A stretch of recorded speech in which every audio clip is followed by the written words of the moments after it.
Nag-iisang Pinay na elected Honorary Fellow of the American Institute of Architects, makikilala na natin. Sing laki ng mga gusaling kanyang itinayo ang kanyang pangalan. Ang nag-iisang Pinay sa American Institute of Architects, susunod na sa Adobonation. Balik tayo sa Adobonation, dito kung saan walang takot nating ipinagmamalaki ang ating mga ka-nation. Tumpa ka dyan, JC. Buong tapang nating ipinangangalandakan ang galing ng Pinoy. Pinoy pride yata yan. And today, all Pinoy architects are so proud of our next guest. She was just inducted as an honorary fellow of the American Institute of Architects. And siya rin ang first Southeast Asian woman to receive this honor. Kaya naman, dito sa Adobonation, first honor si Architect Yolanda Reyes. Big time ka na! She is one of the most acclaimed living architects in the Philippines. Ngayon naman, mga arkitekto na dito sa Amerika ang nagbibigay pugay kay Yolanda Reyes. Natanggap ni Yolanda ang kanyang bachelor and master's degrees mula sa University of Santo Tomas at ang kanyang doctorate naman mula sa University of the Philippines. Ilan sa mga kahangahangang gusali sa Pilipinas ay likha ni Yolanda. She is the woman behind some of the best buildings on the UST campus, including the Beato Angelica Building and the Benavides Cancer Institute.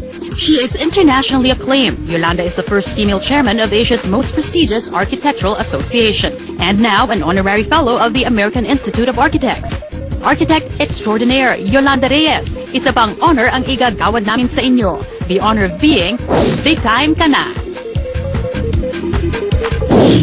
Mga ka-nation, let's all welcome Architect Yolanda David Reyes. Welcome to Adobonation, Architect Yoli. Thank you very much. I'm so happy to be here. Congratulations, Congratulations on this award. A lot of our viewers, maybe they're not too familiar with, the world of architecture, but the American Institute for Architects is one of the most renowned bodies of architecture in the world, and you were granted the honor of fellow, Yes. honorary fellow. Yes, it's very significant and it's very prestigious award. Kung sa Oscars, ito na yung best picture. Yes, Parang ganyan. correct. Best actor. But alam mo, JC, ikaw nakakata. Para itong Miss Universe, 30 years na tayong sa Philippines, walang honorary fellow na inimbitahan ng American Institute of Architects. Up until now, si Architect Yoli. So, 30 years. Imagine, how do you feel about that? Well, it's so great. Actually, the last to receive this award was Architect Ydr Adobonation. And before him, we have the very good and very known architects in the Philippines like Arellano, Carlos Arguelles, Zaragoza, and all those big names. Yeah, these big names. Leandro Locsin was the one that designed the PICC Yes, buildings. yes. Is that correct? And of course,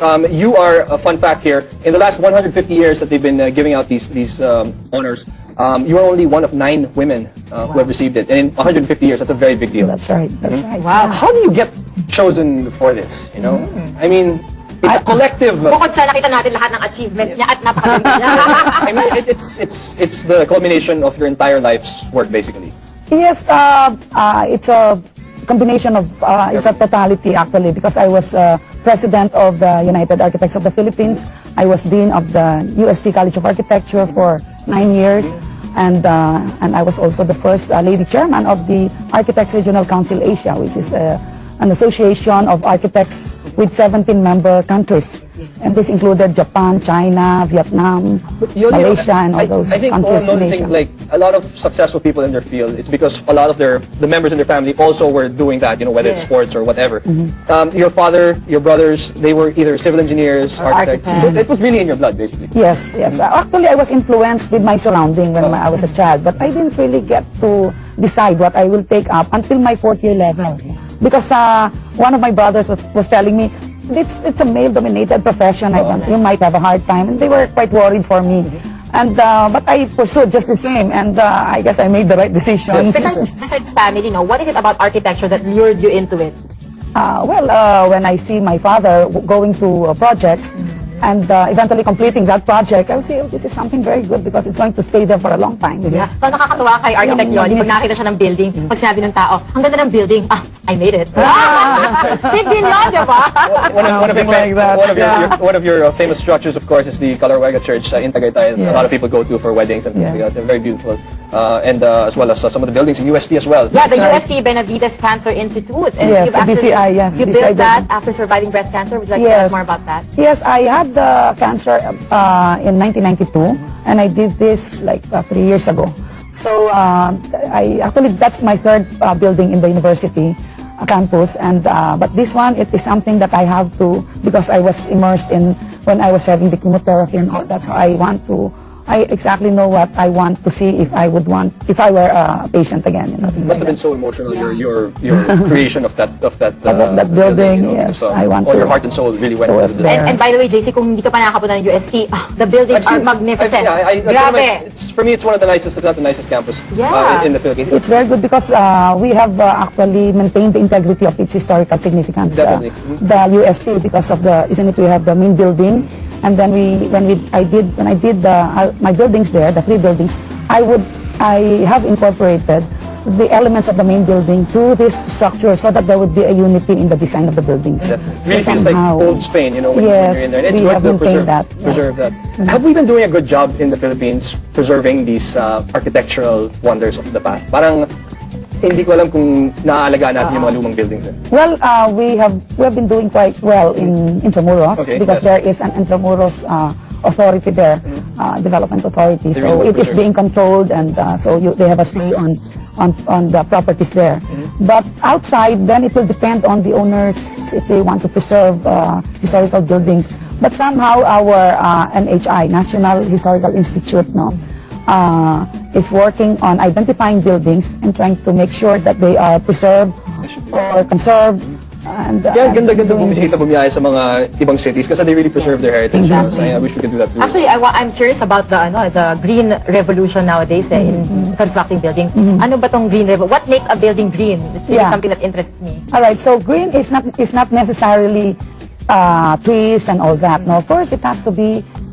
That's why it is important actually to hire an architect in any design of a building or house, because you have to orient very well your structure within the east-west. Not east-west. Feng Shui ba yan? Feng Shui ba yan, architect? No, this is scientifically based theories, and has to be placed into practice because you have to orient very well your structure where you won't need lighting, switching of the lights in every time, and you have to make big windows and also interior courts. You have to adapt interior courts. People always associate the greening of anything with additional expenses. It's more expensive to make something green. Is that accurate? Really? It is partly true, but then in the long run, you will also see the savings because you don't use as much energy as you should have, and also if you if you use CFL lights now, that's more expensive. That it does not generate too much electricity. Like na narinig sa brother ko. My brother, by the way, is a product of UST architecture. And talagang proud siya sa course niya. Right. Orientation, lighting, and all that. And also,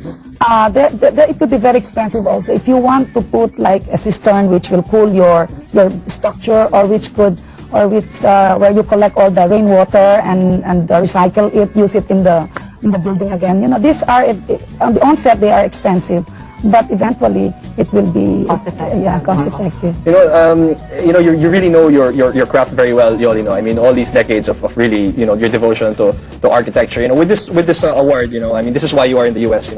She came all the way here to receive this award. But how do you know if you're good? I mean, do you know that? Is it more scientific, mathematical, creative? Like what element? Architecture students now, they're doing this.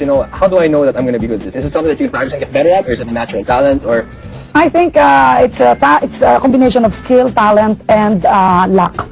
So where does the luck come in? It's like the connections. The connections, and how you will be exposed. Because if you're exposed, your projects are exposed, and people get to know you. They contact you, and then you get more and more opportunities to put out your skills. Which, by the way, you have networked with a American Institute of Architects because of a tsunami project. Because of the tsunami project. So a lot of it also is networking. So, anyways, what are the 3 tips? You were asking for 3 architects, exactly. Other than that, well, you have to study hard. If you're in school, is that what you're asking? Yes. So you have to study hard. Make sure that you want to do this for the rest of your life, because it's, as I mentioned earlier, it's not an easy job.